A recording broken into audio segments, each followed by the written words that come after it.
La verdad es que si uno sigue el marco teórico y uno es riguroso con el marco teórico del gobierno, de los inspiradores de la reforma educacional, y que Jaime Portales acaba de exponer, los colegios particulares no debieran existir. Esa es la verdad. Y no debieran existir porque los colegios particulares lo que hacen es, voy a seguir la lógica de los partidarios del sistema actual, es crear enorme segregación, es seleccionar y discriminar por origen socioeconómico, por lo tanto generar una desigualdad que es irremontable para el resto. Además, se reautorreproducen, son las mismas élites que siguen enviando a sus hijos a los colegios particulares pagados. Y por tanto, y en esto cito a Fernando Atria, que es uno de los inspiradores ideológicos al menos de lo que está ocurriendo en materia de educación, deberían ser todos estatizados. Esa es la verdad. O sea, a ver, si nos vamos a tomar la libertad en serio en el sentido que lo exponía Jaime Portales, y la gente no tiene libertad cuando no tiene el dinero para elegir efectivamente el colegio al cual quieren ver a sus hijos, o porque los proyectos educativos seleccionan, discriminan, etcétera, no hay un segmento más discriminador, más seleccionador y más segmentador que el de los colegios particulares pagados. O sea, eso es evidente.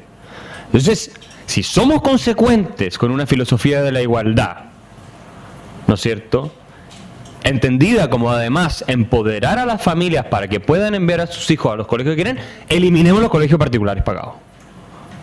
Eliminemos todo sistema o toda, ¿no es cierto?, institución en la cual el poder adquisitivo, el origen socioeconómico, el sector geográfico, cualquiera de esos elementos que son aleatorios y arbitrarios, ¿no es cierto?, jueguen un rol decisivo. Eliminémoslo. Ahora, como bien me dijo Fernando en una discusión en la Universidad de Chile, es que eso no va a pasar porque todos los poderosos chilenos tienen a su hijo en colegios particulares pagos, incluyendo él que tiene a su hijo en el Santiago College. ¿Verdad? Entonces, y que no lo critico por eso, yo creo que está perfecto. Yo lo digo simplemente como un dato de la causa. Entonces, el colegio alemán tendría que desaparecer. Todos los colegios alemanes de Chile tendrían que desaparecer. Si somos consecuentes, estrictamente consecuentes. Ahora, como eso es políticamente inviable, y lo entendemos, porque además vendría el embajador de Alemania inmediatamente, ¿cierto?, a golpear la mesa. De hecho, la embajada alemana se manifestó cuando empezó toda la discusión sobre la reforma. El embajador se manifestó, ¿no es cierto?, diciendo que estaban preocupados por qué iba a pasar con sus colegios. Porque intuían la amenaza que esto significaba. Lo mismo se aplica a todos los otros colegios de Colonia, dicho sea de paso. ¿Ah? Entonces, si somos consecuentes, y perdónenme que sea así brevemente, y quiero decirle a la cámara, estas no son mis ideas, por si que ha grabado de esta manera y me sacan después un corto. Axel Kaiser se puso a favor de estatizar todos los partidos pagados. Es decir, este tipo se volvió totalmente loco. Me iría mucho mejor en la prensa, me trolearían mucho menos. Pero no soy partidario de eso. Entonces, esa en el fondo es la lógica de el principio que está en la reforma. No va a pasar, por razones políticas creo yo, todavía por lo menos no va a pasar. Porque otra forma de empezar a meterse lentamente en los proyectos particulares es decir, no, que tienen que ser más inclusivos, es que entonces no pueden seleccionar porque son muy discriminadores. Entonces empiezan a hacer leyes de manera tal de ir controlando cada vez más los procesos de decisión internos de los colegios. Entonces el colegio católico ya no puede decir en este colegio que un proyecto educativo católico entran alumnos que compartan los valores de la religión católica. Yo no soy católico, así que no tengo nada que ver con esto. Los colegios alemanes eventualmente tampoco van a poder decir, miren, nosotros creemos que hay ciertos principios fundamentales de la cultura alemana que hay que compartir para estar en este proyecto educativo. Ya no van a poder decirlo, y así sucesivamente, ¿no? Esto no es, van a decir, no, está haciendo una caricatura, está exagerando. No, estas cosas han pasado, ¿no? Cuando el Estado empieza a decirle, y aquí quiero entrar a un concepto a propósito del Estado. Cuando el Estado empieza a decirle a los colegios, siempre todo encubierto con palabras grandiosas como inclusión, solidaridad, no discriminación, obvio. Nadie va a decir que en realidad lo que se busca es que el Estado controle, imponga ¿no es cierto?, los contenidos y tenga el dominio lo más posible que pueda del sistema educativo. Siempre ha sido además una obsesión de la filosofía socialista. Controlar la educación, siempre ha sido. ¿Cómo crees tú nadie que va a debería decir funcionar? eso. Todo el mundo va a hablar de la diversidad, de la igualdad, pero al final es todo lo contrario lo que están buscando. Bueno, ¿cómo crees tú que debería funcionar y coexistir con la educación No, pública? yo creo que yo ojalá todo el mundo pudiera llevar a su hijo, ojalá todo el mundo pudiera llevar a su hijo a colegios particulares pagados, y por eso soy partidario de una gran subvención, si es necesaria, a la demanda para que resolvamos precisamente el problema que estaba planteando Jaime Portales, que es,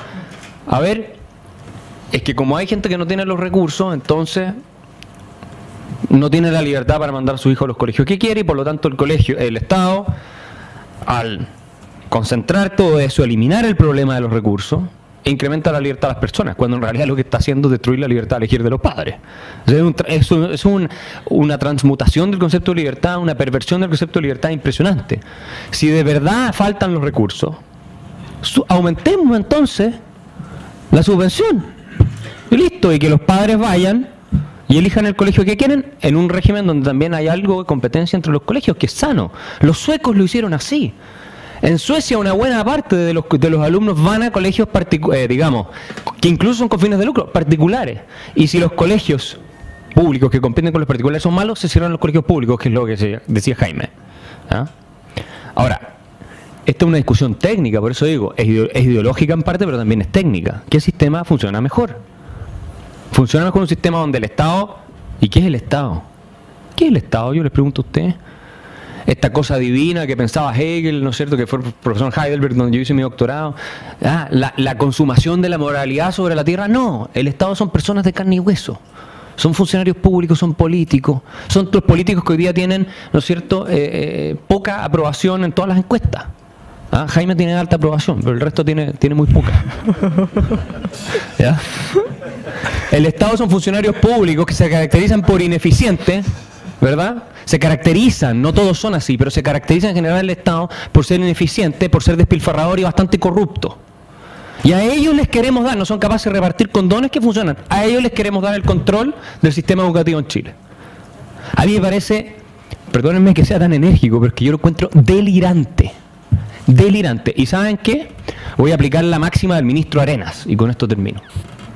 El ministro Arenas, cuando hizo la reforma tributaria, ustedes todos se acordarán, y juró que esto no iba a tener ningún impacto sobre la inversión en Chile y que el crecimiento económico iba a ser espléndido, de todas esas charlatanerías que dijo, y nosotros le dijimos, ministro, usted con la reforma tributaria que está pasando le va a dar un golpe fenomenal al crecimiento económico y a la inversión.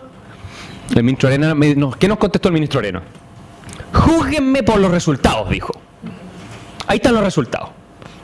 Un país, ¿no es cierto?, con los peores indicadores económicos de los últimos 40 años. En parte, no solamente, pero en parte importante por la reforma tributaria, según el mismo Fondo Monetario Internacional. ¿Qué es lo que va a pasar con esta reforma educacional? Acá podemos discutir todo lo que queramos. Todo lo que queramos. Yo los invito a ustedes, en un par de años más, a juzgarla por los resultados. Los resultados ya se están viendo. Hay muchos colegios buenos que están cerrando. Hay muchos padres, miles de padres en Chile, que no saben dónde van a meter a su hijo, ¿verdad? Y que la matrícula de los colegios particulares, porque hay muchos colegios que se están convirtiendo en particulares pagados, que antes eran subvencionados, va a subir. La matrícula de los colegios particulares pagados va a terminar subiendo. No sé si mucho, pero va a terminar subiendo. Y el resto va a tener que conformarse con los colegios, ¿no es cierto?, que les entrega el Estado. Resto en el cual, insisto, repito esta idea una última vez, resto en el cual no están los que están haciendo esta reforma, porque ellos mandan a su hijo a los colegios particulares pagados. Entonces, cierro diciendo que voy a citar un poeta alemán que a mí me encanta, Friedrich Hölderlin. Friedrich Hölderlin dijo, yo creo que se le aplica a este gobierno esto, que lo que ha hecho del Estado siempre un infierno sobre la tierra es que el hombre ha intentado hacer de él su paraíso. Yo creo que eso es lo que nos está pasando en Chile. Yo voy a dar un ejemplo con el tema del lucro. Tan demonizado el lucro, que es lo peor y todo. Por supuesto, todos los que lo demonizan no lucran con nada, no creen en el lucro. No hacen negocios, no viven del lucro en el trabajo, y no tienen empresas o incluso negociados truchos a veces. Si la hipocresía más grande que hay en este país la condena el lucro. O sea, por favor, el que esté libre de lucro que tire la primera moneda. O sea, bueno. Ustedes saben más o menos cuál es la rentabilidad sobre el capital invertido de los famosos colegios con fines de lucro, de este abuso espantoso que se está produciendo. No vaya a ser cosa que alguien se beneficie de hacer una pega bien. ¿Ustedes saben cuánto era? En porcentaje sobre el capital invertido más o menos, entre un 1 y un 2%. Muchos colegios en fines de lucro ni siquiera alcanzaban a lucrar. Realmente. De eso estamos hablando. Entonces, ¿qué es lo que quiero decir? Y Jaime citó una serie de estudios y todo, podemos citar los de Heckman también, que avalan la tesis de la educación primaria, en fin, o en los primeros años. Todo lo que ha hecho el gobierno en materia de educación y en otras materias también, no tiene nada que ver con sustento técnico. No tiene nada que ver con lo que es viable desde el punto de vista científico. Científico, lo que prueban los estudios académicos. Eso es una reforma inspirada en una ideología. Ellos son gobierno, por lo tanto pueden hacerlo. En una idea de qué es lo justo. Y por lo tanto no les importa los efectos que tenga la reforma. También hay que satisfacer intereses políticos. ¿Por qué se va a invertir el doble en educación superior que en educación primaria, sabiendo que el impacto en educación superior es prácticamente irrelevante en relación a invertir en la etapa preescolar? ¿Por qué? A ver, explíquenme, si todos los estudios avalan esto no es discutible. Es que ya no es ni siquiera discutible desde el punto de vista técnico. Como decir, los aviones vuelan cuando tienen alas. Sí, no es discutible. De repente puede haber un cohete, te van a decir, que no tiene tantas alas, entonces no. ¿Por qué? Yo les pregunto a ustedes. ¿Por qué no? Reflexionen sobre ese punto.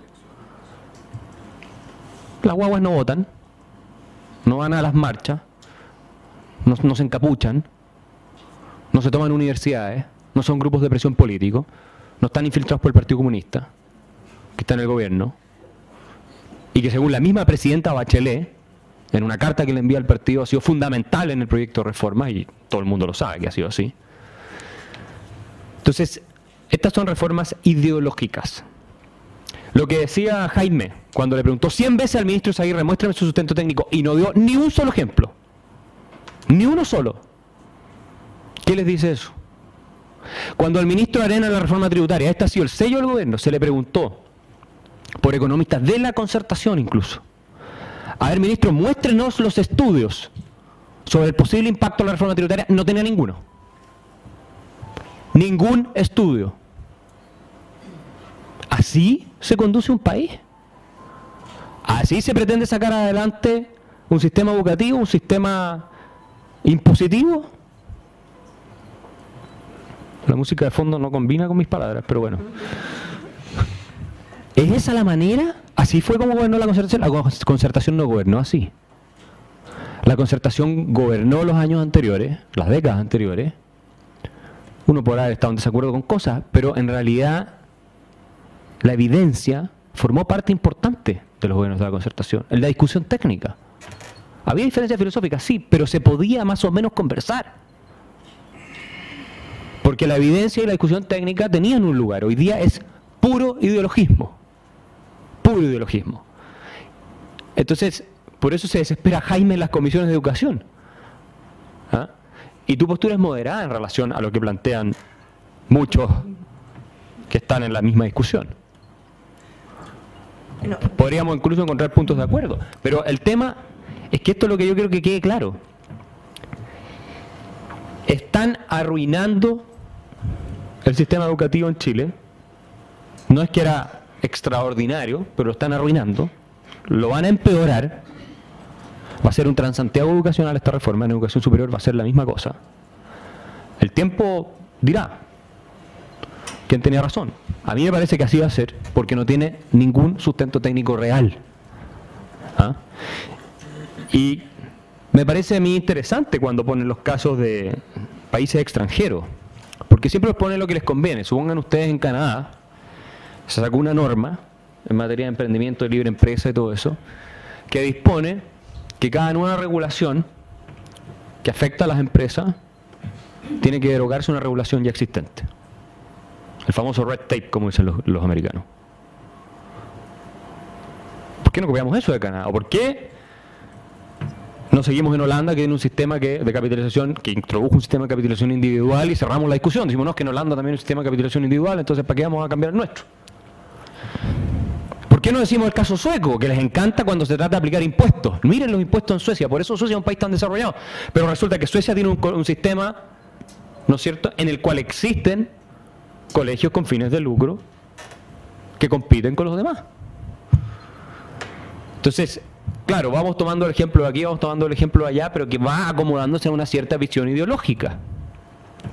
No se trata de que esto sea el ejemplo de Corea del Norte ni nada. Ellos siempre contestan con esa caricatura de las críticas que uno hace. Ah, es que nos están diciendo que queremos ir a Cuba, qué ridículo. No, vamos viendo la evidencia y vamos discutiendo sobre consensos técnicos. No podemos seguir avanzando en un proyecto que va a generar, si está mal hecho, y creo que estemos de acuerdo en eso, si está mal hecho, muchísimo daño. Y efectos nocivos precisamente para los que queremos ayudar.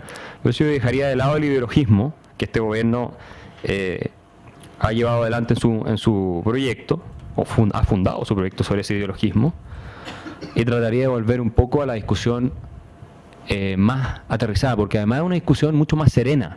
Cuando las cosas se ideologizan, se polariza todo. Entonces ya los argumentos racionales no sirven, hay que entrar casi lo que pasa es que se empieza a tomar el lugar la agresión, la descalificación. Y eso es lo que está pasando en Chile hoy día. Porque ya tú no puedes decir, mira, este estudio, a ver, discutamos. No, si ese estudio no me lo mostré. Si el Estado se tiene que hacer cargo, listo. Entonces hasta ahí llegamos, no podemos conversar. Ciertamente yo cambiaría el concepto público por estatal, porque aquí ya en Chile estamos a un nivel en que solamente el Estado hace las cosas públicas, y yo encuentro que la sociedad civil, las fundaciones, los colegios con fines de lucro, sin fines de lucro, todos atienden al público, entonces todos cumplen un rol público. Entonces cuando hablamos de la educación pública, estamos en realidad hablando de la educación estatal, la que controla el Estado, a ese concepto se refiere, y yo por lo tanto preferiría utilizar la expresión educación estatal. Eso es lo que ahí funciona mal, como casi todo lo que hace el Estado. Y eso no lo digo por decirlo, vean cualquier evidencia empírica y se van a dar cuenta de eso, ¿no? Entonces, partamos por ahí, ¿no? Los colegios particulares o subvencionados también son colegios públicos en ese sentido. No son colegios distintos de los públicos. A mi juicio atienden la misma necesidad y por lo tanto podemos hablarlo como públicos, lo único que no son estatales. Yo sí quería decir, volviendo al tema de la ideología, que es cierto, sí, yo no discrepo en el hecho de que haya una filosofía política detrás del proyecto. Es una filosofía política que yo no comparto, que yo he criticado en un libro analizándola en bastante detalle. Pero sí, cuando hablo de ideologismo, no me refiero a un conjunto de creencias, todos tenemos conjunto de creencias, me refiero a que ese conjunto de creencias uno las mantiene y las sostiene, incluso cuando la evidencia te está diciendo que estás mal. Ese es mi punto. Como decía Lenin, si la ideología se contrapone con la realidad, tanto peor para la realidad. Entonces, ese es mi punto. Ese es mi problema. ¿Queremos avanzar en igualdad? Es que si queremos avanzar en igualdad, no le puedes dar más plata a la educación superior que lo que le das a la educación primaria. Si de verdad ese es el objetivo, no puedes hacer eso. ¿Por qué se hace entonces? Eso es lo que uno lo desconcierta. ¿Queremos avanzar en calidad? Es que si queremos avanzar en calidad, como dice Jaime, entonces no importa si lo del RUT, si el fin del lucro o no el lucro, hay colegios buenos con lucro, hay colegios malos con lucro. No es esa la discusión entonces. La discusión es lo que está pasando en las aulas, qué calidad de profesores tenemos, ¿verdad? Cómo mejorarlo, cuáles son los contenidos. Esa es la discusión de fondo. Y cuando Andrés Velasco dice en una entrevista reciente en la revista Capital, ¿verdad?, que no hay ninguna coma del proyecto educacional, más o menos así lo formula, que se haya preocupado de la calidad de lo que se está enseñando, tiene razón. Ese fue exministro de la presidenta Bachelet, por el amor de Dios. Entonces no es un neoliberal. ¿José Joaquín Brunner es un neoliberal hoy día? ¿Ven? Es que es el radicalismo de la izquierda que gobierna hoy día. ¿Cómo va a ser José Joaquín Brunner un neoliberal, hijo de Pinochet, poco menos? Como me dijo una vez Alberto Mayol, me lo dijo Andrés Velasco. ¿La Mariana Elwin es una neoliberal? Pero si antes eran socialdemócratas, hoy día son neoliberales porque todo se corrió tan a la izquierda. ¿La Mariana Elwin es neoliberal? ¿Carlos Peña es un neoliberal? Toda esta gente partidaria de la Concertación que ha criticado el proyecto en diversas dimensiones, en diversas aristas. José Joaquín Brunner lo ha demolido, ha sido el principal, ¿no es cierto?, opositorio creo que ha tenido este gobierno en estos años con el tema de las reformas vocacionales. Hoy día son neoliberales, como si Milton Friedman les hubiera hecho clase. Además es un concepto bien discutible el de neoliberalismo, me parece una etiqueta pésima que se ha desvirtuado muchísimo. Pero me parece que no es responsable ni sensato decir eso. Si ustedes hablan con ellos ustedes se van a dar cuenta, a ver, los conocen. Aquí todos, la mayoría han votado, ¿no? Conocen quién fue José Joaquín Brunner, quién fue Mariana Elwin, han sido ministros de los gobiernos de la Concertación y resulta que hoy día están como si fueran de extrema derecha. ¿Así de mal estamos en Chile? Pero sí es impresionante. El presidente Lagos es calificado de neoliberal hoy día. Acaba de anunciar que va a ser candidato nuevo a la presidencia hoy día, dicho sea de paso. Sí. El presidente Lagos es calificado por muchos como neoliberal. A ver, y como el neoliberalismo es una etiqueta espantosamente mala, ¿verdad? Porque es una etiqueta, no tiene un significante vacío, como diría Laclau, no tiene un contenido definido. Obviamente cuando habla de neoliberalismo, en realidad no sabe lo que está hablando, la gente que lo escucha por lo menos no sabe bien a qué se está refiriendo, lo único que sabe es que es malo. ¿Ya? Entonces, no, si esta botella se llama agua neoliberal, nadie se la toma. Aunque sea el agua más pobre, nadie se la toma. Porque ya es asqueroso, ¿no? Como dice Ricardo López Murphy, que fue ministro de Economía de Argentina, cuando sus nietos se portan mal, él dice, voy a llamar a los neoliberales si no te portas bien. Porque con eso los manda a la cama, entonces duermen. Entonces, son neoliberales, esta cosa espantosa, te fijas, horrible. No, si está bien, tengamos discusiones basadas en filosofía y conjunto de creencias distintos. Yo lo encuentro espectacular, entretenido incluso. Pero nuestra responsabilidad al final es por la gente más vulnerable. Y ahí hay fórmulas que son mejores que otras para avanzar. Entonces no podemos tampoco, si tú me mostraras la evidencia de que un sistema, mira, este sistema que incluye elementos de competencia, de mayor libertad de elegir de los padres, con copago, todo lo demás, es claramente inferior desde el punto de vista de sus resultados, nos vamos a meter a niveles de colegios africanos, versus este sistema donde el Estado asume el rol central, ¿verdad? Y controla mucho más cosas, en fin, que nos va a meter en el nivel de Finlandia. También te diría, oye, bueno, hay un principio de libertad de elegir, tratemos de respetarlo, pero me parece razonable tu postura. Pero uno no puede partir de la base de que porque algo lo hace, el Estado lo hace bien. Yo creo que la evidencia indica todo lo contrario incluso. Ni que porque algo lo hace la libertad de elegir de los padres, que eso es lo que llamamos mercado. Porque ¿qué es lo que es el mercado? La libertad de elegir de las personas. Entonces, nosotros somos el mercado. ¿Ok? ¿Quién decide las decisiones de demanda y oferta de consumo? O de... Cuando ustedes van a la ópera o no van a la ópera, ¿quién decide eso? Eso es mercado, eso no es... Somos nosotros tomando decisiones libres. Entonces tampoco caricaturicemos esta cosa como maligna que el mercado. Si el mercado somos nosotros tomando decisiones todos los días. Y todos pertenecemos, también los que están en el gobierno, ¿no? Entonces, es el punto. Como dice Douglas North, y termino con esto. Premio Nobel de Economía, que falleció hace poco tiempo, y que fue comunista, ¿no? Así que lo cito como fuente de autoridad, porque si no, me decir, no, es que es un neoliberal. No, sí, él fue comunista. ¿Ah? Y él analizó las ideologías y se ganó el premio Nobel por el impacto que tienen las ideologías en las instituciones. Y él dice, las ideologías son interpretaciones de la realidad que te explican cómo la realidad funciona y además te indican cómo debería funcionar. Y explica, a renglón seguido, que hay ideologías que se equivocan en su interpretación de la realidad y que por tanto las conclusiones que extraen de la realidad, de cómo ésta debería funcionar, conducen a modificaciones institucionales con resultados desastrosos. Y hay otras ideologías, dice él, que hacen una interpretación más cercana de cómo funciona la realidad, por lo tanto los resultados que producen son mejores. Típico ejemplo que él pone históricamente, el más claro, es con por qué el socialismo económicamente fracasó. El socialismo fracasó, el liberalismo funcionó, porque el socialismo era una interpretación de la realidad económica totalmente equivocada. ¿Ok? Y termino diciendo que no solamente fracasa en eso, el socialismo fracasa en todo. Como dijo una vez en Alemania, estando en Alemania, o alguien dijo, lo escuché la otra vez, si el socialismo le fracasó a los alemanes, no le va a funcionar a nadie. Si hay una persona que genera un colegio y se llena de plata y logra que los niños de ahí no sean muertos vivos caminando, ¿no te parece lógico que realmente se lucre, se llene de plata y lo ensalcemos? O sea, ¿es tan fuerte el objetivo que el lucro en ese sentido da lo mismo? La ley del fin al lucro no busca regular a los establecimientos que sean con o sin fines de lucro, que lo hacen bien y efectivamente utilizan los recursos para fines educativos y hacen un buen trabajo. La ley de fin al lucro apunta a no cometer abusos y a asegurar que aquellos que quieren cometer abusos no lo hagan. O sea, es que recibiendo platas del Estado. Me faltó esa parte. Por eso te digo, en los colegios sin fines de lucro, los dueños o los sostenedores reciben su justa retribución.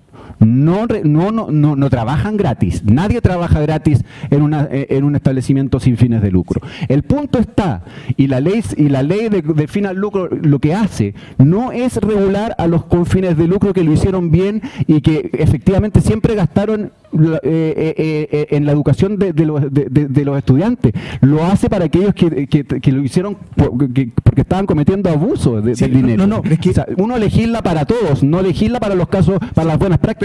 Por eso, perdón, y con esto termino. Estoy diciendo que se haga rico, o sea, que sea el más rico de Chile porque hizo eso. Es que para eso mejor no establezca un establecimiento educacional y dedícate a otra cosa. No. Si quieres hacerte rico millonario, dedícate a otra cosa. No, es que justamente el premio. Oye, una precisión, ¿cómo se puede determinar cuál es un sueldo justo? ¿Hay alguna fórmula? Porque podría ser muy distinto dependiendo de la característica del colegio, la cantidad de los alumnos, la ubicación geográfica. ¿Cómo definen qué es un sueldo justo? Es imposible, no se puede saber qué es lo que es un sueldo justo, habría que tomar parámetros comparativos, esto sería todo un cuento. Yo pienso que tú tienes toda la razón. Si yo creo un colegio en una población, estoy sacando a la gente adelante, le estoy dando oportunidades, la filosofía del gobierno es, no, preferimos que se queden pobres mientras tú no puedas lucrar. Esa es la filosofía del gobierno. No, la filosofía, dedícate a vender celulares. Te interrumpe. La filosofía del gobierno es que en todos los lugares de Chile y en todos los territorios del país existan escuelas, tanto públicas o particulares subvencionadas, que reciban financiamiento estatal, que sean de carácter público y que entreguen una educación de calidad para sus estudiantes. Es una falta de respeto decir Pero que... tú estás diciendo que yo no podría hacerlo. No, te estoy diciendo que tú lo podrías hacer creando una fundación sin fines de lucro y generando un establecimiento en ese lugar. A mí me parece que lo que tiene que garantizarse aquí es el derecho a la educación y a la calidad de la educación de todos. Y eso exige responsabilidad de todas las partes. ¿Qué pasa si el lucro es Jaime una Belolio. motivación para hacer eso?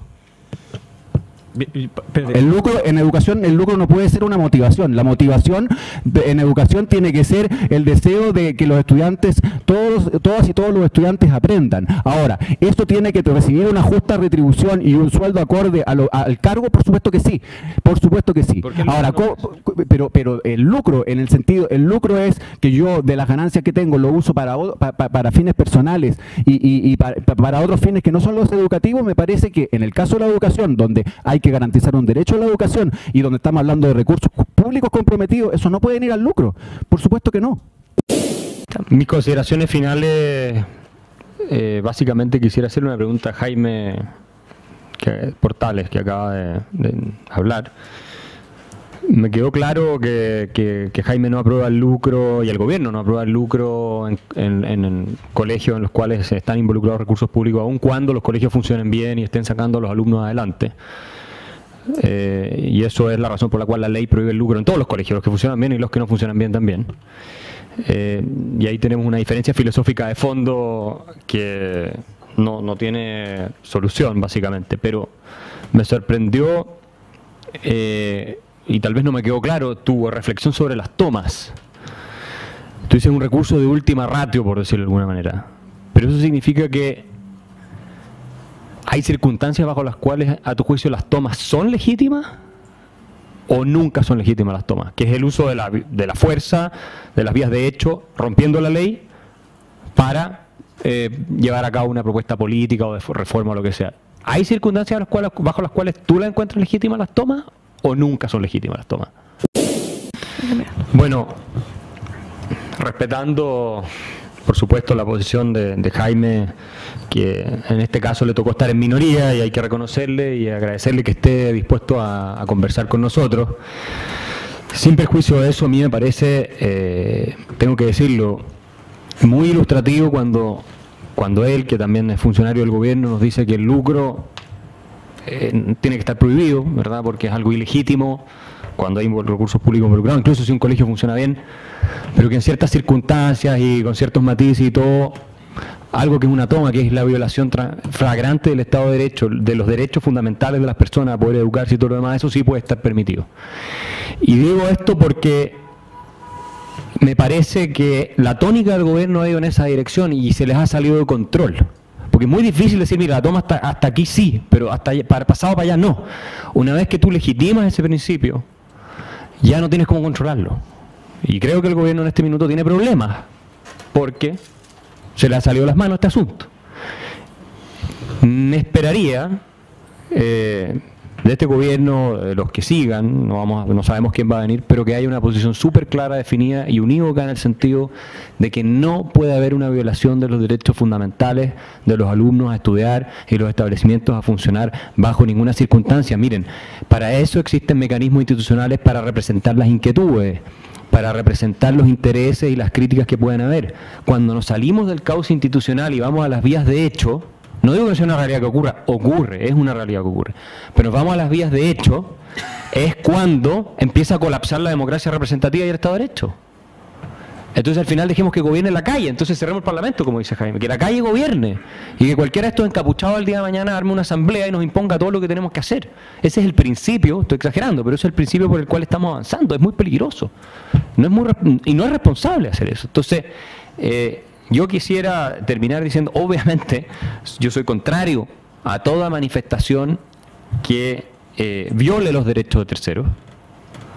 Uno puede expresar su, ¿no es cierto?, su propuesta, su crítica, puede marchar, puede escribir en los medios, puede hacer sus blogs, puede hacer todo lo que quiera.